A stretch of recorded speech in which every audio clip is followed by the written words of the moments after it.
عليكم ورحمة الله وبركاته. مع الأجواء الجميلة اليوم في ميشيغان، الحقيقة امبارح في أجواء صايرة عظيمة في أوروبا عمليا فعليا حرفيا عم تتسابق مع أمريكا على سوريا.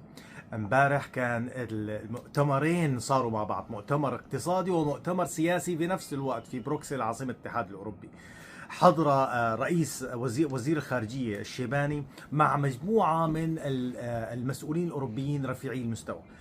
اللي صار حقيقة عمليا هو الاتحاد الأوروبي عم بيقول لسوريا نحن عم ننقل سوريا من دولة لمتلقية مساعدات إلى شريك سياسي وشريك اقتصادي مع أوروبا. أوروبا على فكرة هي أكبر تكتل اقتصادي داعم لسوريا خلال الحرب. أوروبا ساهمت بأكثر من 41 مليار يورو، وهذا أكثر من مساهمة أمريكا اللي هي 18 مليار دولار. طبعا امبارح أوروبا تعهدت كمان ب 620 مليون يورو إضافية بالعام 2026-2027. لكن اللي صار الحدث الأهم امبارح الحقيقة وإعادة تفعيل اتفاقية التعاون بين أوروبا وسوريا اللي وقعوها بال 1976. هذه الاتفاقية كتير مهمة لأنه هي عبر هالاتفاقية صار تبادل تجاري بين سوريا وأوروبا 7 مليار يورو. يعني هذا رقم مهول. لما صارت الحرب نزل هذا الرقم تقريبا لشبه الصفر، يعني تقريبا سوريا خسرت 7 مليار من الاقتصاد ومن التصدير السلع مثل القطن، القمح، المعادن الثمينة كلها هي وقفت.